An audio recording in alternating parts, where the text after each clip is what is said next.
Hello दोस्तों, आप कैसे हैं। हम उम्मीद करते हैं आप बहुत अच्छे होंगे और कल की जो मैंने वीडियो बनाया था वो आपको अच्छा लगा होगा, ऐसा मैं उम्मीद करता हूं। आज भी जो वीडियो है उसी के आगे का टॉपिक है। कल की टॉपिक में मैंने अपने चैनल के पीछे क्या उद्देश्य था, जिसमें मैंने दो उद्देश्यों को लेकर बताया था, एक पर्सनल और एक प्रोफेशनल। और उस पर्सनल और प्रोफेशनल में मैं चर्चा जो किया था वो मुख्य रूप से पर्सनल पर चर्चा किया था। और जो पर्सनल क्लासेज हैं वो हमारा मोटिवेशनल क्लासेज है। मेरा ये मानना है कि जब तक आप पर्सनल रूप से स्ट्रांग नहीं होंगे तब तक आप प्रोफेशनल रूप से स्ट्रांग नहीं हो पाएंगे। इसलिए पर्सनल रूप से स्ट्रांग जब आप हो जाएंगे तो आप प्रोफेशनल रूप से भी स्ट्रांग होंगे। और आप जिस संगठन में रहेंगे, जिस क्षेत्र में रहेंगे, जिस परिस्थिति में रहेंगे, जिस लक्ष्य की तरफ रहेंगे, आप अपने आप को बहुत बेहतर महसूस करेंगे और अपने आप को संतुलित भी स्थापित करके रख सकते हैं। तो कल के आगे के वीडियो हम और प्रारंभ करते हैं। जो आज का टॉपिक है वह है जीवन की वास्तविकता की खोज। जीवन की वास्तविकता की खोज। आखिर में एक व्यक्ति का जीवन का क्या उद्देश्य होता है, एक जीवन का मेन लक्ष्य क्या होता है, उस चीज़ पर आपको बताया जाएगा। देखिए, जीवन की वास्तविकता का खोज का मतलब यही होता है कि व्यक्ति अपने आप ऐसा कोई कार्य करें जिससे कि वह अपने आप को सुखी की अनुभूति कर सके। अब इस सुखी की अनुभूति करने के लिए व्यक्ति को अपने आप को संतुलित अवस्था में लाना होगा। देखिए, संतुलित अवस्था में रहने का मतलब यही होता है कि दिल पर किसी तरह का बोझ न हो।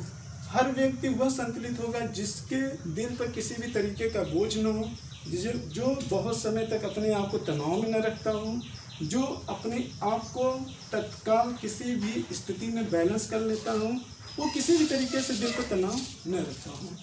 तो ये जानना आवश्यक है। ये तभी संभव है जब हम सुख और दुख को जानें। जब हम सुख और दुख को जानें तो हम ये पहले जान लेते हैं कि आखिर में कब कोई व्यक्ति अपने आप को कब ज़्यादा सुखी की अनुभूति करता है। देखिए, चाहे जो भी दुनिया में कोई भी व्यक्ति हो, वह किसी एक क्षेत्र में आगे जाकर वो कभी भी अपने आप को सुखी महसूस नहीं कर सकता है। यह मेरा अपना व्यक्तिगत मानना है, जो अभी तक मैंने महसूस किया है। मेरा मानना है कि कोई भी व्यक्ति अपने आप को सुखी तब महसूस कर पाएगा जब वह इन चारों क्षेत्रों में अपने आप को बैलेंस किया हो। इन चारों क्षेत्रों का बैलेंस करने का मतलब ये हुआ कि वह व्यक्ति संतुलित की अवस्था में रहकर सुख और दुख के बीच समन्वय स्थापित करने की क्षमता रखता हो। तो सुख की अवस्था हम तब कहेंगे जब वह किसी भी क्षेत्र में कार्य करते हुए वह अपने जमीन, अपने समाज और प्रकृति के सिद्धांतों और व्यक्तिगत आवश्यकताओं को पूर्ति करता हूँ। अब ऐसा नहीं है कि कोई व्यक्ति ऐसा है कि अपनी जमीन को जिंदा करने के लिए अपने व्यक्तिगत स्वतंत्रताओं को बाधित करता हूँ, या कोई व्यक्ति सामाजिक कार्य करने के लिए परोपकार पूरी तरीके से हो जाए और अपने पूरी व्यक्तिगत स्वतंत्रता का हनन कर दे और फिर उसको इस तरीके का महसूस होने लगे कि यार ये दुनिया व्यर्थ है, जो हम परोपकार कर रहे हैं वो सारा व्यर्थ है। तो इससे वो अपने आप को व्यक्तिगत स्वतंत्रता महसूस नहीं कर पा रहे। तो इसका मतलब ये है कि वो अभी अपने आप को संतुलित नहीं कर पाया है। इसका अर्थ ये है कि कहीं न कहीं वह कार्य कर रहा है तो वो अपने मन पे या अपने दिल पर बोझ लिए कर रहा है। ऐसी अवस्था में क्या होगा? ऐसी अवस्था में व्यक्ति तनाव की स्थिति में होगा। ठीक। दूसरी चीज़ ये होता है कि कोई भी व्यक्ति आर्थिक क्षेत्र में चाहे जितना भी आगे चल जाए, चाहे वो अपनी व्यक्तिगत स्वतंत्रता का चाहे जितना ही उपभोग क्यों न कर लिया हो, लेकिन अगर वो प्रकृति के सिद्धांतों पे नहीं चलता है। प्रकृति के सिद्धांतों का मतलब ये होता है कि हमारा जो जीवन है वो सिर्फ हमारे परिवार या हमारे ही तक सीमित नहीं है। हमारा उत्तरदायित्व इस जीव जगत में रहने वाले उस सभी प्राणियों के भी प्रति बनता है जिसका संबंध हमारा अतीत और आज और भविष्य भी है। इसलिए हमको प्रकृति के सिद्धांतों को भी अपनाना पड़ेगा। तो हमारे कहने का मतलब आप समझ गए होंगे। हमारे कहने का मतलब ये है कि आप कुछ ऐसा कार्य करें जिसमें कि आपका अपना ज़मीर भी जिंदा रहे, यानी खुद से खुद आप अपने निगाहों में आप ऊंचा उठ सकें, और कुछ ऐसा भी कार्य करें जिससे समाज में आपकी निंदा भी न हो, और ऐसा भी कार्य करें जिससे कि आपके लगे कि हमारे द्वारा जो कार्य किया जा रहा है उसमें प्रकृति का बैलेंस है, और आपको ये भी लगे कि हम जो कार्य कर रहे हैं उसमें मुझे व्यक्तिगत संतुष्टि भी महसूस हो रही है। तो कहने का मतलब ये है कि आप अपने आप को ज़्यादा इतना मत गिरा दो कि जिससे कि आपको अपना ही जीवन आपको बोझ लगने लगे। और सवाल ये उठता है कि आखिर में हम कैसे अपने आप को संतुलित करें, किस तरीके से संतुलित करें, किस तरीके से कार्य करें, वो परिस्थितियाँ क्या क्या हैं जिससे कि हम अपने ज़मीर को भी जिंदा रह सकें, समाज में अच्छा सम्मानित भी हो सकें, और साथ ही साथ प्रकृति के सिद्धांतों भी चल सकें, और व्यक्तिगत सिद्धांतों को भी हम सही तरीके से लागू कर सकें। यानी कि हम एक तरीके से जो स्वतंत्रता चाहते हैं, स्वतंत्रता मतलब जो हमारी जैविक इच्छाएं होती हैं उसकी भी पूर्ति हो सके। कहने का मतलब ये है कि इस चारों में आपका बैलेंस होना चाहिए। जब तक इस चारों में बैलेंस नहीं होगा तब तक आप संतुलित जीवन नहीं जी पाएंगे। तो अब सवाल ये होता है कि आखिर में एक चीज़ और, अगर आप ये संतुलित जीवन जी रहे हो तो मैं दावे के साथ कर रहा हूँ कि अगर आप अपने कर्तव्यों और कर्मों के प्रति ईमानदार हैं, आप इस चारों को ध्यान में रख के ज़िंदगी जी रहे हैं, तो आप किसी भी बीमारी की स्थिति में, किसी बुढ़ापा की स्थिति में, या किसी से मोह टूट जाने की स्थिति में कभी भी आप अपने आप को दुखी की अनुभूति नहीं कर सकते हो। क्यों? क्योंकि आपने तार्किक रूप से इन चारों के प्रति उत्तरदायित्व अपनाया है। तो सवाल ही नहीं उत्पन्न होता है कि आप आंतरिक रूप से दुखी होंगे इन कंडीशन में, चाहे वो बीमारी की अवस्था हो, चाहे वो बुढ़ापे की अवस्था हो, चाहे वो मोह टूटने की अवस्था हो, क्योंकि इन चारों को लेकर जिंदगी जीना इतना आसान नहीं है, या समान व्यक्तियों के बस में नहीं है। ये चीज़ें उसी व्यक्ति के हाथों में है जो व्यक्ति एक तरीके से एक ज्ञान को अच्छे तरीके से जाना है, जो इस पर एक तरीके से शोध किया हुआ है, वही इन चारों में अच्छे तरीके से बैलेंस बना सकता है। जो चीज़ें हमको एक ज्ञान से प्राप्त होती है, और एक ज्ञान जो होता है वो शिक्षा और जीवन के अनुभवों से मिलता है, तब जाकर इस कार्य करने के लिए मुझे प्रेरणा मिलती है। तो इस चीज़ को जानने के लिए पहले हम कैसे जानें? इस चीज़ को कार्य करने के लिए सवाल उठता है कि आखिर में ये चीज़ें आएगी से। तो मैं आपको बता सकता हूँ, तो सबसे ज़रूरी ये है कि आप उस चीज़ को ढूंढो जिस अवस्था में दुख आता है।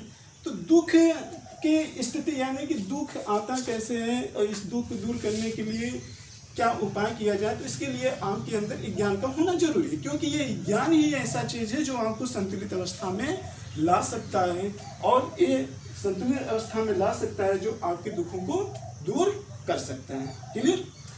तो आइए हम देखते हैं। पहली चीज, आपके समाज में विभिन्न प्रकार के विचार की प्रवाह चलती है, विभिन्न प्रकार की विचारधाराएं हुई। विभिन्न प्रकार की विचारधाराओं का मतलब कि जैसा कि मैंने अगले वीडियो में भी बताया था कि विभिन्न प्रकार के पंथ और विभिन्न प्रकार की धारणाएं हैं। उन धारणाओं का प्रभाव एक छोटा बच्चे के ऊपर पड़ता है, और वो प्रभाव उसके मृत्यु तक ही चलता रहता है, लेकिन वो विचारों में से कोई व्यक्ति अपने आप को उलझ कर निकल नहीं पाता है मृत्यु के अंत तक। और जो व्यक्ति उन विचारों में से उलझ कर सुलझ गया और वो ये चारों की अवस्था को प्राप्त कर लिया, समझ लीजिए उसका जीवन सार्थक हो गया, उसका जीवन सार्थक हो गया। तो आइए हम जानते हैं कि हम विचारों के मंथन में हम कैसा एक ऐसा विचार निकालें जिससे कि हम इन चारों की स्थिति को प्राप्त कर सकें। तो देखिए, आपके मन में सबसे पहले ये क्वेश्चन हमेशा उठना चाहिए कि जो भी सोच रहे हो तो आपके मन में हमेशा होना चाहिए। एक चीज ध्यान रखना, व्यक्ति चाहे दुनिया का कोई भी व्यक्ति हो, वो बिना कर्म किए रह नहीं सकता है। अब वो कर्म चाहे वो सोच कर रहा हो, चाहे वो किसी कार्य में लिप्त होकर कर रहा हो, लेकिन वो कर्म निश्चित रूप से कर रहा है। तो इस पर आपको विचार करना होगा। देखिए, पहला सवाल तो ये है कि आप जब सोचते हो किसी चीज़ को लेकर, आपके मन में कोई विचार आता है, तो आप एक चीज़ जरूर सोचो, आखिर में हम ऐसा क्यों सोच रहे हैं? क्यों सोच रहे हैं ऐसा भाई? हम क्यों सोच रहे हैं? इसके पीछे रीजन क्या है? इसके पीछे धारणा क्या है? क्या ये जो मैं सोच रहा हूँ, क्या ये मैं सही सोच रहा हूँ? क्या जो मैं सोच रहा हूँ, क्या ये मैं गलत सोच रहा हूँ? इसके पीछे आप विचार कीजिए।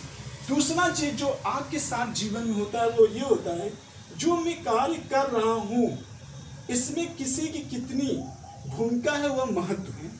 आखिर में जो मैं कार्य कर रहा हूँ, या मैं सोच रहा हूँ, या मैं पढ़ रहा हूँ, या मैं घूम रहा हूँ, या मैं फिल्म देख रहा हूँ, या मैं राजनीति कर रहा हूँ, या मैं मंदिरों में जा रहा हूँ, या मैं मस्जिदों में जा रहा हूँ, या मैं किसी संप्रदाय से घृणा कर रहा हूँ, या मैं किसी जात से घृणा कर रहा हूँ, या हम किसी चीज़ को नस्ल भेद कर रहे हैं, आखिर में ये विचारधाराएं आ क्यों रही हैं? या हम किसी के अंदर यूनिटी बनाने के लिए जा रहे हैं, हम एकता की बात कर रहे हैं, हम अखंडता की बात कर रहे हैं, आखिर में ये विचार उत्पन्न कहाँ से हो रहा है, कैसे उत्पन्न हो रहा है, इसके पीछे रीजन क्या है, या किसी के अंदर उत्पन्न हो रहा है, क्यों उत्पन्न हो रहा है, और क्यों कर पा रहा है कि क्यों नहीं कर पा रहा है? आखिर में जो बोल रहा है वो उतना कर पा रहा है कि नहीं कर पा रहा है? क्या जो बोल रहा है वो मुझे करना चाहिए कि नहीं करना चाहिए? जो बोल रहा है वो नहीं कर रहा है तो मैं करूं कि न करूं? क्या ये सही है, क्या गलत है? इसमें अगले वाले की व्यक्ति की क्या भूमिका है, जिनकी अलग अलग अपनी धारणाएं हैं, इस पर भी आपको विचार करना होगा। इस पर भी आपको विचार करना होगा। तो पहला ये, हम ऐसा सोच रहे हैं, क्यों सोच रहे हैं?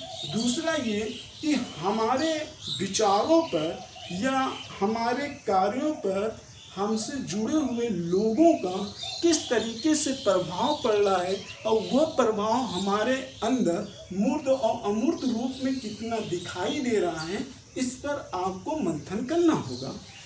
तीसरा चीज, मैंने ऐसा बोला तो क्यों बोला? अक्सर लोग ऐसे होते हैं कि जो कहते हैं कुछ हैं लेकिन बोल कुछ और जाते हैं, जो बोलना नहीं चाहते लेकिन वो बोल जाते हैं। ऐसा क्यों होता है? हम ऐसा करना चाहते हैं लेकिन ऐसा क्यों होता है? ये भी आपके ध्यान में रखना होगा कि ऐसा हम क्यों बोल रहे हैं, ऐसा हम क्यों बोल रहे हैं। हर चीज़ पर, हर घटनाओं पर इस चीज़ को बारीकी तरीके से नज़र रखनी चाहिए कि हमने ऐसा बोला तो क्यों बोला। चाहे आपने अच्छा बोला, चाहे आपने गलत बोला, इसका मूल्यांकन आप खुद भी करिए और अगले वाले व्यक्ति के मनोभावों से भी जानिए और उससे भी पूछिए, ताकि आपका अपना खुद विश्लेषण हो सके। क्योंकि कोई व्यक्ति अपने आप में खुद को जस्टिफाई कर सके, ये तर्क संगत हो सकता है परंतु ये न्याय संगत नहीं हो सकता है। क्लियर? तीसरी चीज, मैंने ऐसा क्यों बोला और मैंने ऐसा फिर सोचा होगा। मैंने कहने का मतलब ये है कि मैंने कुछ चीज़ें सोचता हूँ ये करने के लिए, लेकिन हो जाता है उसके विपरीत। मैं सोचता हूँ कुछ लेकिन हो जाता है उसके विपरीत। क्यों हो जाता है उसके विपरीत, इस पर भी विचार करिए। जैसे मान लीजिए जैसे आप कभी सोचते हो कि आज ये मुझे काम करना है, लेकिन ये आज के बजाय कल पे टल जाता है, कल के बजाय परसों टल जाता है, जैसा कबीरदास ने अपने दोहे में कहा है। ठीक है, तो कहने का मतलब ये है कि आखिर ऐसा भी क्यों होता है? क्यों होता है ऐसा कि आज का काम कल के लिए टल जाता है? क्यों आप अपने आप को अनुशासित नहीं कर पाते हैं? क्यों आप अपने बातों पे कायम नहीं रह पाते हो? ऐसा पीछे रीजन क्या है? जबकि आप चाहते भी ना हो लेकिन वो हो जाता है। क्यों हो जाता है भाई? क्यों हो जाता है?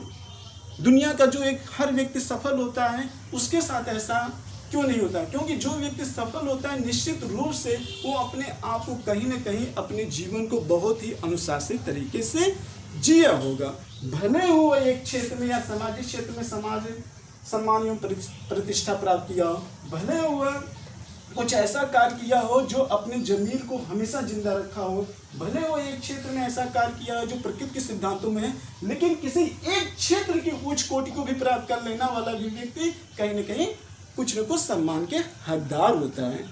इसका मतलब कि ये हुआ कि एक सेक्टर में भी सम्मानित होना भी इस बात को शो करता है कि वह व्यक्ति अपने जीवन को कहीं न कहीं अनुशासित तरीके से जिया होगा। लेकिन कोई व्यक्ति इन चारों में से किसी एक को अचीव नहीं कर पाता है, तो इसका मतलब ये है कि वह विचारों के भ्रमजाल में फंसा है। वो फंसा है, वो बचपन से मृत्यु तक फंसा ही रह गया, लेकिन किसी भी क्षेत्र में वो अपने आप को अग्रणी नहीं बना सका। वो जीवन के प्रारंभ से और जीवन के मृत्यु तक वो अपने दिल पर बोझ ही लेकर मरता है। तो ऐसे व्यक्ति को संतुलित अवस्था में लाने के लिए हमारा भरसक ही प्रयास होगा। इसीलिए मेरा जो पहला एम है वो पर्सनल रूप से मतलब ये हुआ कि मैं प्रेरणात्मक रूप से व्यक्ति को इतना स्ट्रांग बनाने का प्रयास करूं ताकि जो प्रोफेशनल रूप से जो मैं अपनी सेवा दूंगा सिविल सेवाओं के क्षेत्र में, क्योंकि ये एक सबसे उच्च कोटि का एग्जाम माना जाता है, इसमें काफ़ी धैर्य की आवश्यकता होती है, इसमें काफ़ी ज़्यादा परिश्रम की आवश्यकता होती है। तो ये व्यक्ति वही कर सकता है जिसमें अपने आप में कहीं न कहीं बैलेंस करने की क्षमता होती है। और इसमें भी दो तरीके के व्यक्ति होते हैं। एक व्यक्ति वो होता है जो ज़्यादा से ज़्यादा भावनात्मक रूप से होता है, और एक व्यक्ति वो होता है जो एक तरीके से इंडिविजुअल टाइप का भी होता है। दोनों की सफल होने की संभावना भी अधिक होती है और नहीं भी होती है। इसके पीछे कारण है जो आने वाले अगले वीडियो में कभी हम बताएंगे। कारण ये है, थोड़ा सा जान लेते हैं कि भावनात्मक व्यक्ति और व्यक्तिगत व्यक्ति जो होता है, कभी कभी जो भावनात्मक व्यक्ति होता है उसके अंदर उतनी लालच नहीं होती है, लेकिन उसके अंदर प्रेम का भाव इतना ज़्यादा होता है कि वो अपने टाइम को अच्छे तरीके से मैनेजमेंट नहीं कर पाता है। दूसरा चीज़, जो एक इंडिविजुअल टाइप का व्यक्ति होता है, इनमें से ज़्यादा व्यक्ति जो होते हैं वो स्वार्थी और लालची किस्म के भी होते हैं, जो कहीं ना कहीं वो भी अपने टाइम मैनेजमेंट को नहीं कर पाते हैं। इस वजह से भी इनका असफल होने के बीच कारण होता है। लेकिन इन दोनों में किस तरीके से बैलेंस बनाया जाए, इस बैलेंस को बनाने के लिए ही हम पर्सनल रूप से मोटिवेशनल की क्लासेस चला रहे हैं, ताकि इस सेवा में आने से व्यक्ति पहले अपने आप को खुद ही प्रशासक समझ ले। एग्जाम देने से पूर्व वो सारे गुण आपको एक पर्सनल लाइफ में ही आ जाएगी। तो चलते हैं, अब हम आगे चर्चा करते हैं। देखिए, अब सवाल यह है कि सारी जगह मैंने बात किया कि आखिर में जीवन की वास्तविकता क्या है। जीवन की वास्तविकता, जैसे मैंने कहा कि जीवन की वास्तविकता का मतलब है सुख की प्राप्ति करना। और सुख की प्राप्ति कैसे आएगी? जब हम एक तरीके से संतुलन, अपने आप को संतुलन कर लेंगे। और संतुलन कैसे आएगा? संतुलन तब आएगा जब हम विचारों का मंथन करेंगे, क्योंकि विचारों की मंथन करने से हमको पता चल जाएगा कि एक तरीके से दुख के कारण क्या है। दुख के कारण के बारे में पता चल जाएगा तो हम उसके निष्कर्ष तक पहुंच जाएंगे, और जब हम उसके निष्कर्ष तक पहुंच जाएंगे तो निर्णय लेने की क्षमता हो जाएगी। जहां निर्णय लेने की आपके अंदर ताकत पैदा होगी, क्षमता ही पैदा होगी, तब समझिए आप वहां पे अपने आप को संतुलित की अवस्था में हो गए। और सवाल ये होता है कि संतुलित अवस्था को प्राप्त कैसे किया जाए। जैसे कि मैंने कहा कि क्या अपनाएं और क्या न अपनाएं, ये चीज़ें आपको विचारों के मंथन करने के बाद ही आएगा, तभी हम अपने संतुलित जीवन को प्राप्त कर सकते हैं। देखिए, यहाँ कुछ चीज़ें लिखी हुई हैं। जैसे मैं यहाँ पे कह रहा हूँ कि अपनाएं और क्या न अपनाएं, क्या अपनाएं और क्या न अपनाएं। देखिए, इसका मतलब ये है कि हम ऐसे चीज़ को अपनाएं जिससे कि एक तरीके से अपने अंदर द्वैत्व का भाव लेकर उत्पन्न हो, एक तरीके से हम अपने अंदर धर्म को स्थापित कर सकें, एक तरीके से हम अपने अंदर प्रेम को स्थापित कर सकें। कहने का मतलब ये होता है, हम ऐसे क्या चीज़ करें जिससे कि हमारे अंदर प्रेम की जागृत हो जाए, हमारे अंदर धर्म की जागृत हो जाए, हमारे अंदर द्वैत्व का भाव उत्पन्न हो जाए। ऐसे हम क्या करें, यही बहुत बड़ा सवाल है। ऐसे कौन चीज़ अपनाएं, ऐसे क्या करें, ऐसा कौन सा पर्यावरण होना चाहिए, हमारी सोच क्या होनी चाहिए, हमारी कार्य क्या ऐसे होने चाहिए कि जिससे कि हमारे अंदर द्वैत्व का भाव उत्पन्न हो, हमारे अंदर धर्म की उत्पत्ति हो जाए और हमारे अंदर प्रेम का बीज फूट जाए। क्योंकि जब तक आपके अंदर प्रेम का बीज उत्पन्न नहीं होगा, जब तक आपके अंदर धर्म की बीज उत्पन्न नहीं हो सकेगी, तब तक आप खुद अपने आप को बैलेंस नहीं कर पाओगे। और जब तक आप खुद बैलेंस नहीं कर पाओगे तो दूसरे को क्या बैलेंस कर पाओगे, और दूसरे बैलेंस हुए व्यक्ति की बात आप क्या समझ पाओगे। तो सबसे बड़ा सवाल है ये आएगा कैसे? तो आएगा कैसे, जैसे मैंने बताया कि आपके मन में ये सारे क्वेश्चन आने चाहिए, विचारों का मंथन होना चाहिए, तब आपको ढेर सारे विचार वहाँ से निकल के आएंगे और वो आपस में जोड़ कर एक निश्चित तक पहुँचने का प्रयास करिएगा। क्लियर?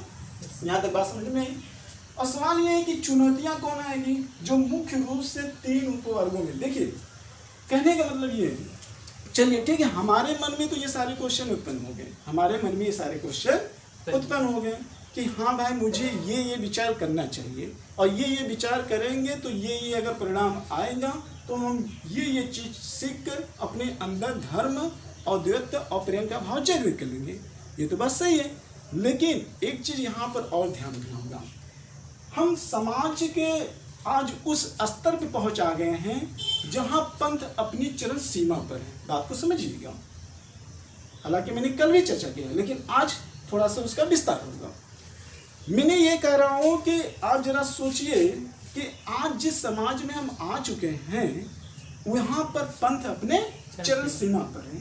कहने का मतलब ये कि जब तक अतीत में जाओगे तो हमारा जो समाज है वो सरल होता चला जा रहा था, और जहाँ पे समाज सरल होता चला जा रहा था वहाँ पे भौतिक संसाधनों का ध्रुवीकरण कम था, और जहाँ पे भौतिक संसाधनों का ध्रुवीकरण था तो वहाँ पे पंथ नहीं थे, वहाँ पे उतने ज़्यादा बाजार नहीं थे, वहाँ पे उतने ज़्यादा क्या नहीं थे, बाजार नहीं थे। लेकिन आज के समाज में देखो क्या है, आज के समाज में